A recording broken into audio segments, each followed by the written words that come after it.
आप सबका discovery of spiritual India के कार्यक्रम में एक बार फिर हार्दिक अभिनंदन।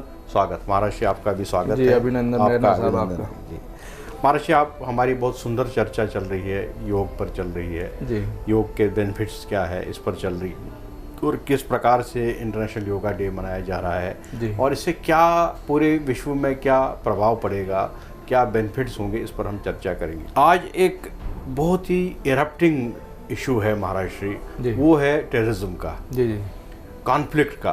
जी जी, इंडिया का पाकिस्तान के साथ में बहुत बड़ा कॉन्फ्लिक्ट है। जी जी, पाकिस्तान अपने उग्रवादियों को ट्रेंड करता है, इंडिया भेजता है और यहाँ पर कभी बम ब्लास्ट कराता है, कभी हमारे आर्मी के जवानों को मारता है। जी जी, यही बात आप देखेंगे अफगानिस्तान में भी ऐसा हो रहा। कुछ दिन पहले वहाँ 90 लोग शहीद हुए, बेचारे बेकसूर और इनोसेंट लोगों को मारा गया। जी जी, उससे पहले लंदन में बम ब्लास्ट हुए जी, और हर कंट्री में कुछ न कुछ चल रहा है। अभी कल परसों ही ईरान के ऊपर में, ईरान के पार्लियामेंट के ऊपर में एक फिदाई दीन, उन्होंने वहाँ पर एक बम गिरा दिया और वहाँ भी बहुत सारी कैजुअलिटीज़ हुई। जी। क्या योग इन चीज़ों को कंट्रोल कर सकता है?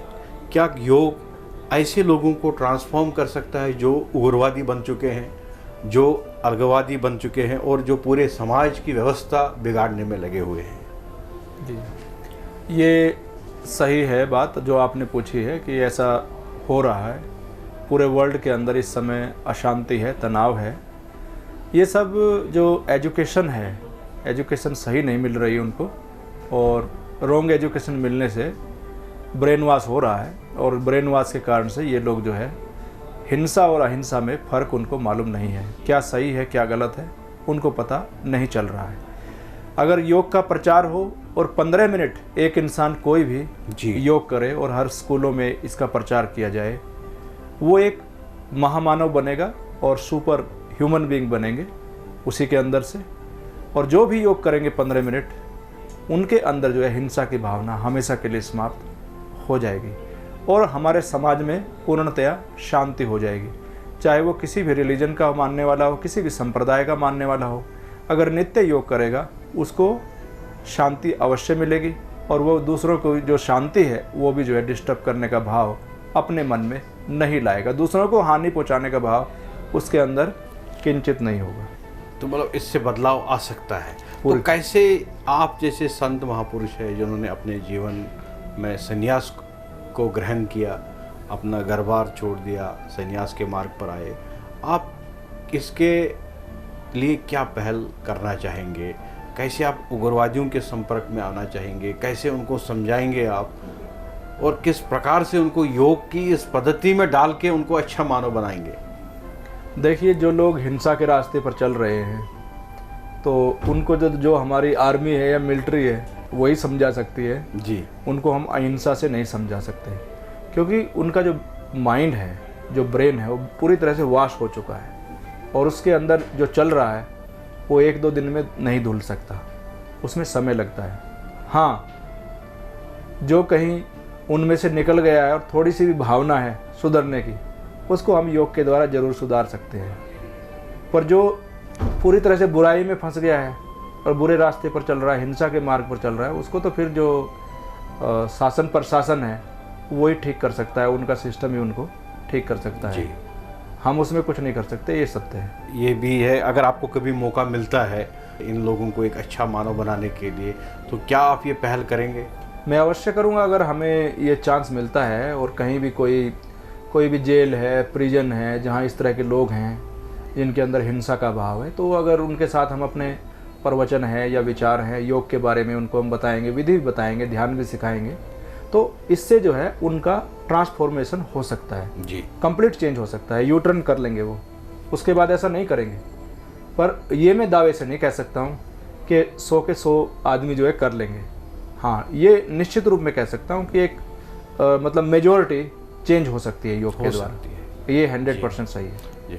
महर्षि, एक बहुत ही इम्पोर्टेंट एक प्रश्न है जी, जो मैं आज के इस कार्यक्रम में डिस्कस करना चाहता हूँ आपके साथ में जी।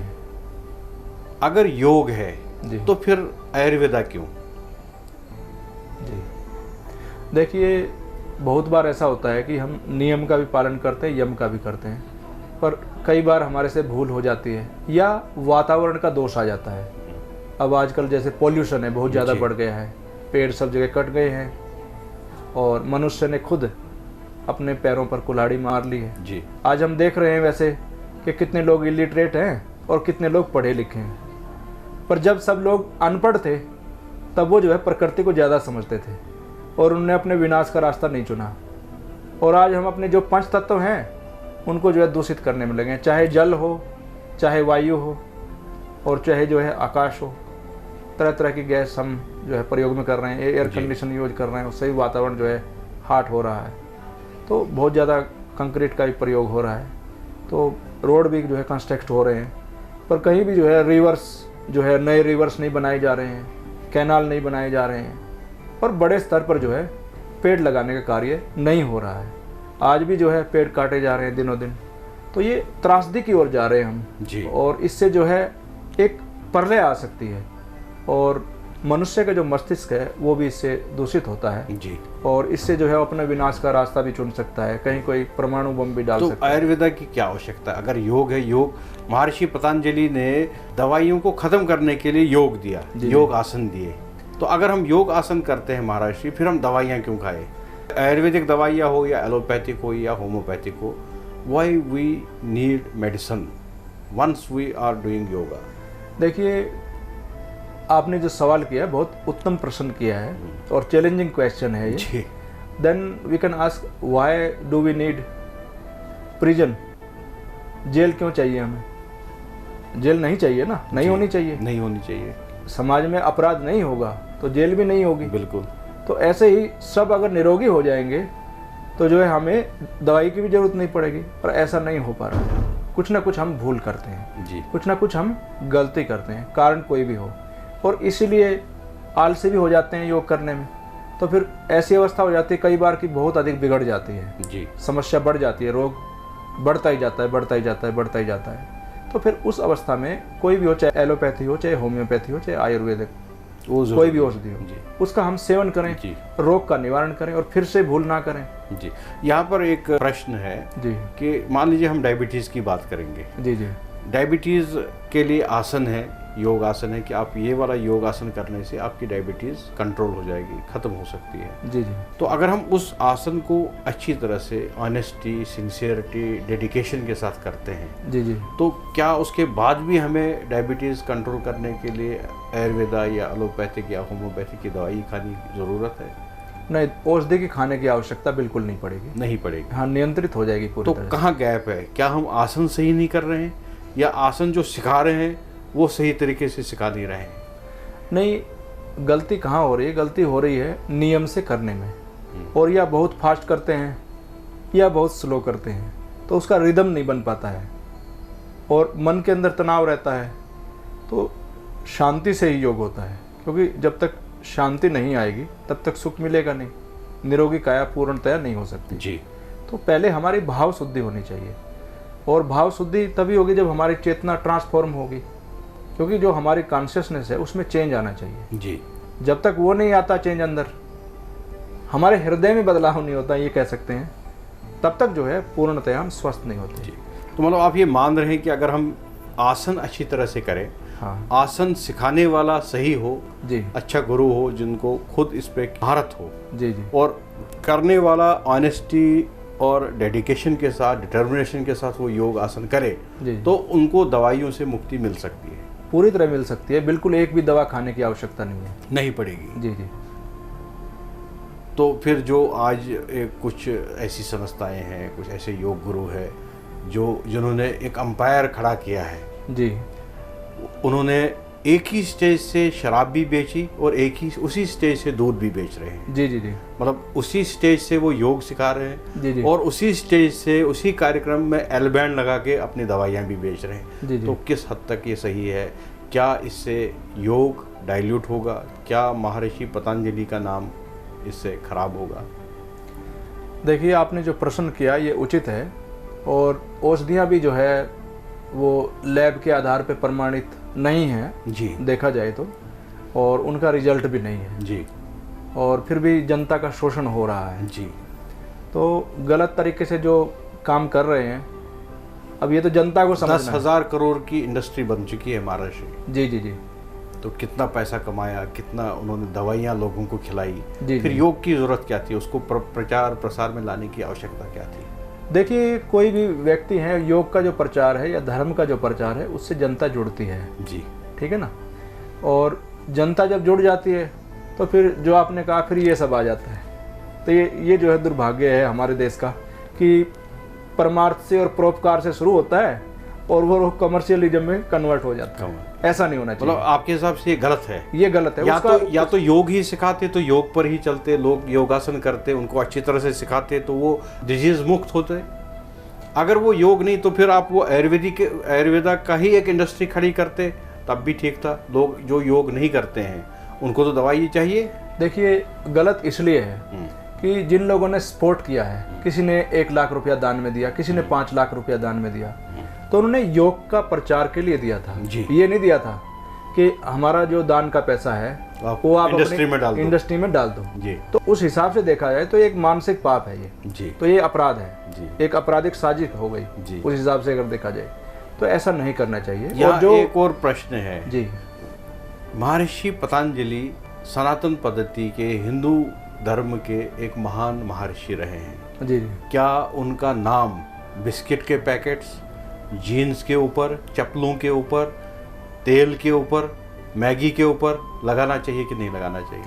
देखिए, मैं तो, आप खुद योग गुरु है, आपको क्या इसकी पीड़ा है आपके अंदर में कि ये गलत तरीके से नाम यूज हो रहा है महर्षि पतंजलि का? जी, मैं देखिए इस बात का समर्थक हूँ। कोई भी देवी देवता हो, कोई भी हमारे ऋषि मुनि हो, कि कोई भी ऐसा पवित्र नाम हो जी, उसको जो है ऐसे नहीं लगाना चाहिए, क्योंकि वो उन्होंने सारा जीवन परोपकार के लिए जिया है और आप उसको कैश करना चाह रहे हैं। और वो जो कैश आपके पास आ रहा है उसको भी आप परोपकार में नहीं लगा रहे हैं। उससे कोई चैरिटेबल हॉस्पिटल भी नहीं खुल रहा है जहाँ निःशुल्क औषधियाँ दी जाती हों, या कोई ऐसा गुरुकुल या ऐसा जो है स्कूल भी नहीं खुल रहा है जहाँ गरीब लोगों को शिक्षा दी जा रही है। तो कोई भी परोपकार का काम नहीं होता है।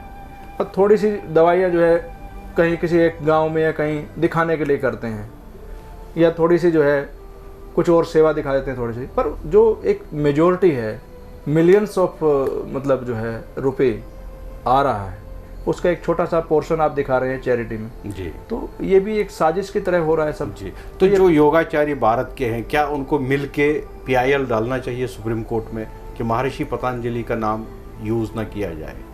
इसके खिलाफ एक PIL जानी चाहिए कि नहीं जानी चाहिए? देखिए, सुप्रीम कोर्ट में PIL तो कोई भी डाल सकता है, सभी जो है स्वतंत्र हैं अपनी इच्छा से। पर मेरे विचार से योगाचार्यों की बात करता हूँ कि सारे योगाचार्य मिलके क्या उनको ये करना चाहिए? देखिए, योगाचार्य जो है कोई भी आगे नहीं आना चाहता। जब कोई व्यक्ति बहुत पावरफुल हो जाता है और सामर्थ्यवान हो जाता है, तो तुलसीदास जी ने लिखा है कि समर्थ को नहीं दोष गुसाई, तो सब उसी का साथ देते हैं। पॉलिटिशियन हो, सिस्टम हो, गवर्नमेंट हो, बिग बिजनेसमैन हो, क्योंकि प्रॉफिट शेयर में वो आ जाते हैं जी और लालच में फंस जाते हैं। पर मेरे विचार से पिल अगर देना है तो सुप्रीम कोर्ट को ये देना चाहिए, कोई भी देवी देवता है, हमारे ऋषि मुनि है, उसका नाम कहीं यूज नहीं होना चाहिए जी। इसके फेवर में आप है जी जी। महर्षि, आपने कायाकल्प योग एक नई टर्म दी है जी जी। तो क्या ये कैसे डिफरेंट है नॉर्मल योग से?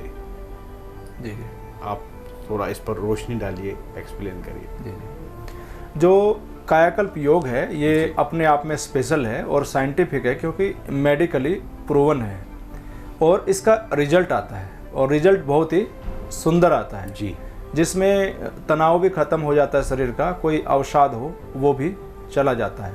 तो इस प्रकार से मानसिक रूप में ये पूरी तरह से स्वस्थ करता है, और किसी को BP की प्रॉब्लम होती है तो पूरी तरह से शरीर से चली जाती है। तो मेडिकली जो है उसके रिपोर्ट्स भी अवेलेबल हैं। तो सारा ये साइंटिफिक है और बहुत ही पुरुषार्थ के द्वारा इसको हमने जगह जगह अमेरिका में, USA में सिखाया है। तो मैं बता रहा हूँ, कोई भी इसका अभ्यास कर सकते हैं, इसका रिजल्ट देख सकते हैं जी। 15 मिनट जो है दिन में 2 बार, सायंकाल प्रातःकाल इसका अभ्यास करें और घर बैठे जो है आप जो है स्वस्थ हो जाएं। तो देखिए कायाकल्प योग। महर्षि, आप जैसे एक कोई आसन बताइए जो हम नॉर्मल योग से करते हैं और कायाकल्प योग से करते हैं, तो दोनों का डिफरेंस हमारे जो दर्शक है उनको आपसे देखना चाहेंगे। जी जी। कोई भी आसन बताइए जो योग में है, नॉर्मल योग में है और आपके कायाकल्प योग में है, दोनों का अंतर किस तरीके से हम कर सकते हैं, डिफरेंशिएट कर सकते हैं? देखिए, अब जैसे इसको साधारणतः हम बोलते हैं भस्त्रिका जी। तो भस्त्रिका में क्या है कि श्वास को हम जल्दी जल्दी बाहर और अंदर निकालते हैं जी। तो ये भस्त्रिका हुआ। इसी को जो है कोई सुदर्शन क्रिया का नाम दे देते हैं अलग तरीके से करके, परंतु वास्तव में सुदर्शन क्रिया तो कुछ और है जो गीता में भगवान श्री कृष्ण जी ने बताई है, उस पर किसी और दिन चर्चा करेंगे। तो आज आपने जो बताया है कि इस कायाकल्प योग में और साधारण योग में फर्क क्या है। जी जी जी। तो जो कायाकल्प योग है उसमें अगर आप कोई डिजीज भी जोड़ लेंगे साथ में तो बहुत सुंदर होगा। जी जी। कोई डिजीज का नाम लेके फिर उसके लिए ये नॉर्मल में ये योगा है, ये योग है और आपके कायाकल्प में ये योग है। जी जी जी। दोनों को फिर देख के हमारे दर्शकों को ज़्यादा अच्छा गाइडेंस मिल जाएगा। जैसे हम भस्त्रिका करते हैं तो इसमें जो कफ के रोग हैं उनका शमन होता है। तो कफ के रोगों में हम भस्त्रिका करते हैं।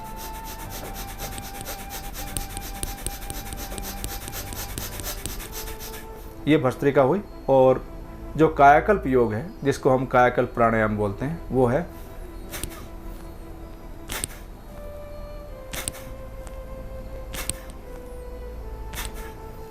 दूसरा इसका पार्ट है।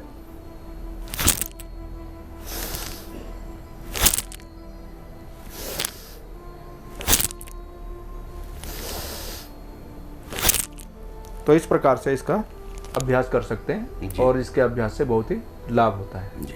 तो इससे कौन सी बीमारी ठीक हो सकती है? इससे जो है तनाव जो है दूर हो जाता है और जो डिप्रेशन है वो चला जाता है और बीपी जो है नॉर्मल आ जाता है। और कोई आसन महाराज जी जो आपको यहाँ डिस्प्ले करना चाहते हैं? जी जी। और कोई आसन? हाँ, और भी जो है एक सुंदर जो है प्रयोग में बता रहा हूँ। जैसे शरीर के अंदर बहुत अधिक हीट बढ़ जाती है, तो हीट को कंट्रोल करने के लिए या बहुत ज़्यादा कोल्ड हो जाता है उस समय में क्या करना चाहिए वो मैं बता रहा हूँ। सीजनल जो एलर्जी है उसमें भी लाभ होता है इससे। तो मैं सबसे पहले बता रहा हूँ हीट को कंट्रोल करने के लिए चंद्र प्राणायाम। तो चंद्र प्राणायाम में क्या है, इसमें जो ये भाग है हमारा राइट साइड का दाहिना स्वर जिसको हम बोलते हैं, इसको हम सूर्य स्वर बोलते हैं।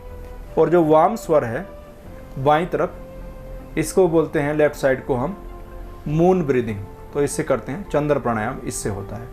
तो सबसे पहले चंद्र प्राणायाम करेंगे।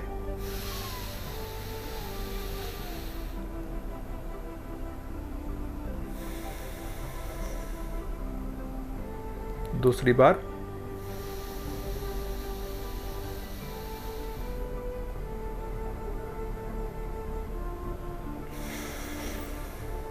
लंबा गहरा श्वास बाएं नासिका से भरना चाहिए मैक्सिमम।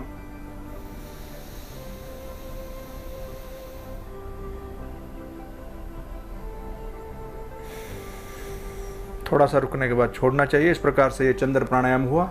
कोई भी पित्त के रोग हों, शरीर में गर्मी हो, आंखें लाल रहती हों, उसके लिए बहुत ही लाभदायक है। सिर दर्द इससे चला जाएगा। दूसरा बता रहे हैं हम आपको सूर्य प्राणायाम। तो बहुत ज़्यादा सर्दी लगती है, बार बार जुकाम होता है या कोई भी अस्थमेटिक प्रॉब्लम है तो उसमें ये लाभ करता है।